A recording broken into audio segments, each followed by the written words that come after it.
Madam Sponsor, meron na po akong konting question lang about the JAW. Ito po yung JAW ng Malasakit Centers. Meron na pong joint administrative order at napirmahan po ito ng DSWD. Maalala ko last year during budget hearing, nag-follow up na po ako nito. And umabot na po ng 14 months ay hindi pa po na-implement po ito. Ganito po ang sitwasyon.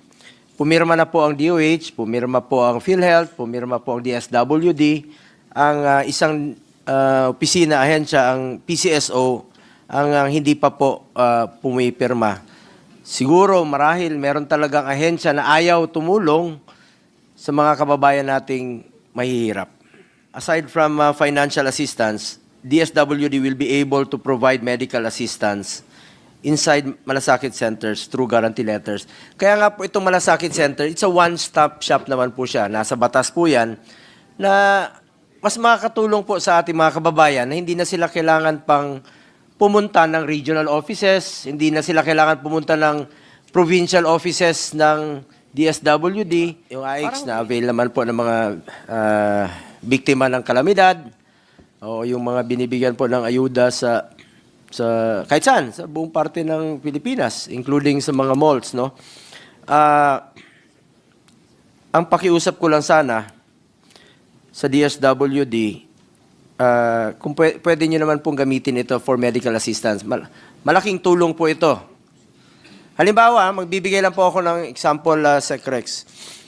May billing po ang isang pasyente, 87,000.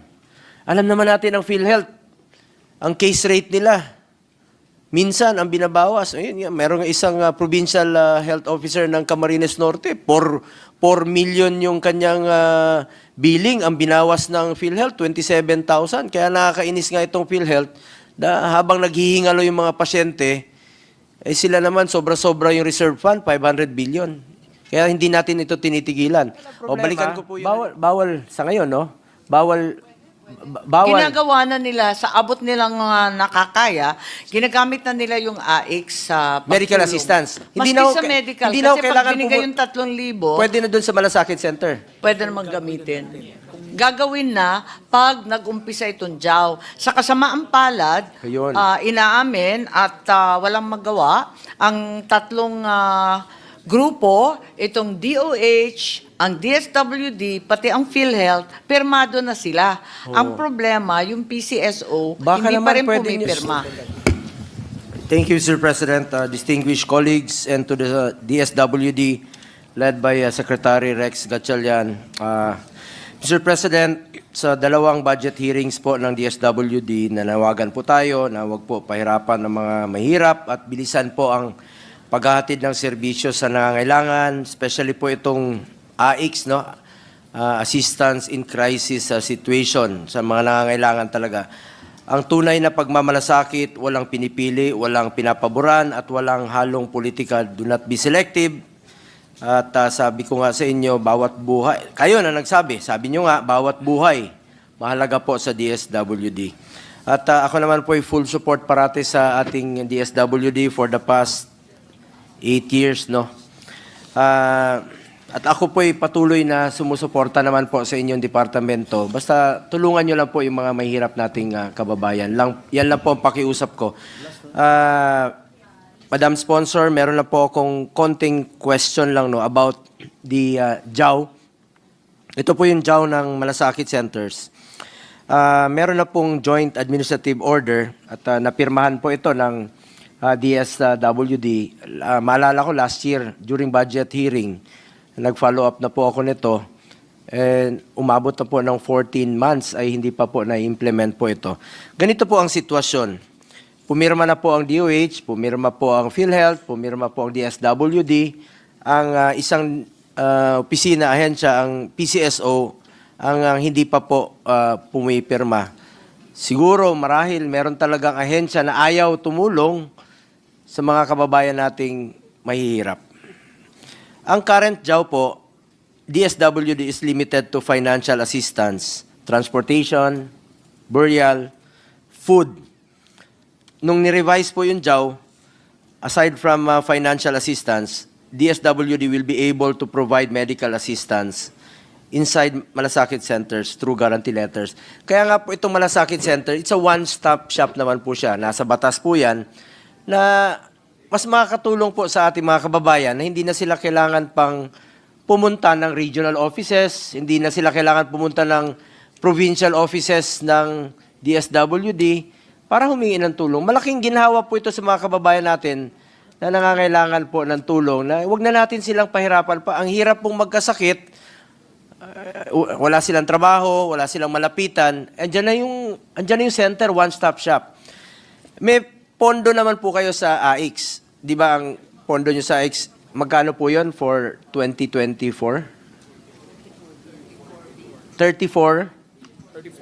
34B.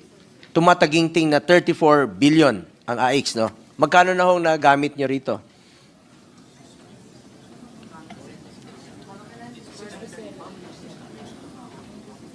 Ang alam ko, naubos na nga yun, nagpadagdag na sa QRF at kung saan-saan pa dahil sa dami ng kalamidad. Di ba yung AIX na avail naman po ng mga biktima ng kalamidad o yung mga binibigyan po ng ayuda sa kahit saan, sa buong parte ng Pilipinas, including sa mga malls, no?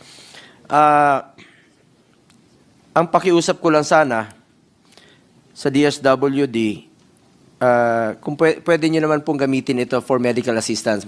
Malaking tulong po ito. Halimbawa, magbibigay lang po ako ng example, Sec Rex.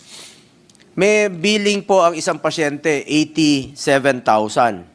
Alam naman natin ang PhilHealth, ang case rate nila, minsan ang binabawas. Ayun, meron isang provincial health officer ng Camarines Norte, 4 million yung kanyang billing, ang binawas ng PhilHealth, 27,000. Kaya nakakainis nga itong PhilHealth na habang naghihingalo yung mga pasyente, sila naman sobra-sobra yung reserve fund, 500 billion.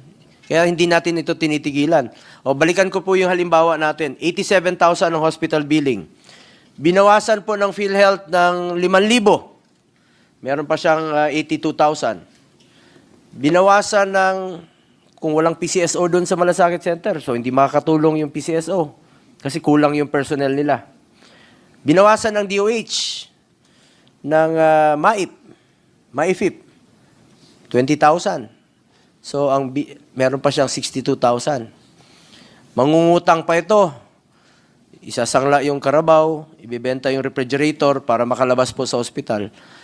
Kung makakatulong naman po ang DSWD through medical assistance ng AIX, malaking ginhawa po yung 62,000. Halimbawa, nagbigay kayo ng 20,000, 42,000 na lang po yung babayaran niya. O kung sinagot nyo, ang problema, bawal sa ngayon, no? Bawal. Ginagawa na nila, sa abot nilang nakakaya, ginagamit na nila yung AIX sa pagtulong. Medical assistance. Maski sa medical. Hindi na kasi kailangan pag binigay yung 3,000, pwede na doon sa Malasakit Center. pwede naman gamitin. Gagawin na pag nag-umpisa itong JAW. Sa kasamaang palad, Ayun. inaamin at walang magawa, ang tatlong grupo, itong DOH, ang DSWD, pati ang PhilHealth, pirmado na sila. Ang problema, yung PCSO, Baka hindi naman pa rin pwede pumipirma. Baka Secretary Rex, pwede nyo pakiusapan. Kasamahan nyo naman yan sa Executive Department na bilisan. Sinabi na nga ng ating sponsor na kasamaang palad. Paano na yung mga pasyente? Antayin na natin, ilan na naman ang mamatay, hindi makalabas ng ospital. 14 months na po itong JAW. Hindi pa po lumalabas. Ilang Tama pasyente po na si po ang Senator mamamatay Go. nito. Oo, tama si Senator Go dahil sa ilalim ng ating batas ng malasakit, yung 4 na ahensya ay obligado na pumirma at mag-report pa nga sa atin at sa opisina ng Pangulo. So while may ahensya tayong ayaw tumulong, halimbawa ng PCSO, ayaw nilang tumulong, ayaw nilang pirmahan yung JAW kasi ayaw nilang tumulong. May magagawa ba ang DSWD sa ngayon sa tumulong kayo through your AIX sa medical assistance? Alagay ko, wala naman silang kapangyarihan pilitin ng PCSO. Sa pagkaalam ko, nagbibigay kayo ng tulong Pero medical ang ginagawa assistance. na lang nila, So pupunta sila sa offices ninyo. Sa opisina So na- mamamasahin na naman sila. Tama. Gastos na naman. Papapuntahin sa DSWD office, Ako, hindi pag malayo, sa malasakit. Kapag malayo yung ospital sa opisina ninyo, panibagong gastos, dagdag na naman. Imbis na natulungan sila, ubos na yung panahon, ubos pa yung pamasahe. Tama po yun. Natsuchubibo na naman yung mga pasyente. Yung iniiwasan ng batas Bakit naman na po sana ganun sa, na ilang, meron sa pa- iisang lugar ay hindi natutupad. Meron pang ahensyang ayaw tumulong. Mandato po natin na nasa gobyerno na tumulong sa mga mahirap. Sayang naman po ang inyong AIX na makakatulong sa medical assistance kung hindi po ito may papatupad. Ano po yung panibagong option if ever wala pa yung JAW na napirmahan?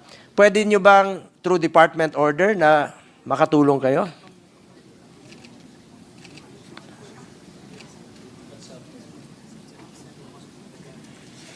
Oo, ang nangyayari ngayon, sa Region 3, may pilot project sila inuumpisahan na ini-email ng social worker sa DSWD at kung na-kumpirma ang nakasulat doon, pinapadalhan na ng guarantee letter.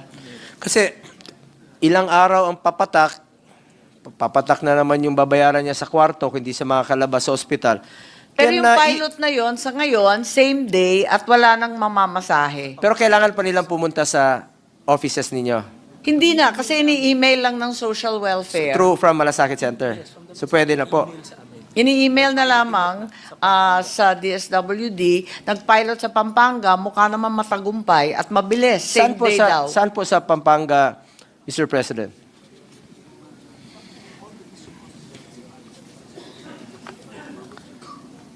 Yes, ito yung pilot project ni Vice Gov Nanay Pineda at lahat ng district hospitals ay covered nitong pilot project.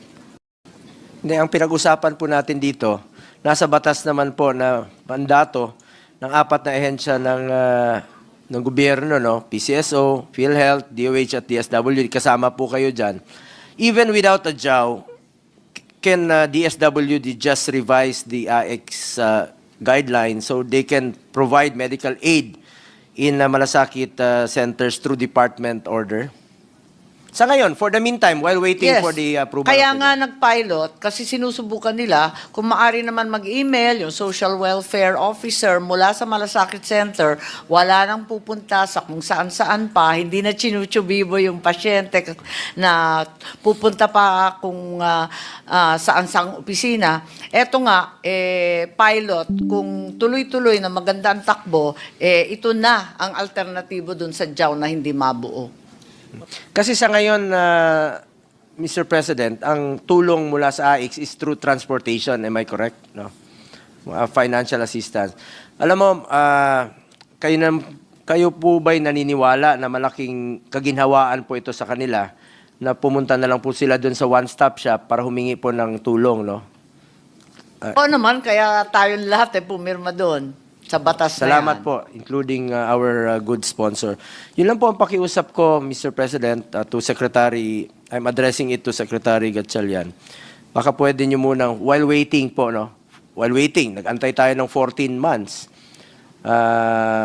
Malaking kawalan po yun sa mga mahirap nating pasyente na hindi nila ma-avail ang medical assistance ng AIX, ng DSWD, dahil hindi po mapirma-pirmahan pa yung JAW. Yun lang po ang pakiusap ko, Secretary Rex, baka pwede niyong matulungan, ma-expedite.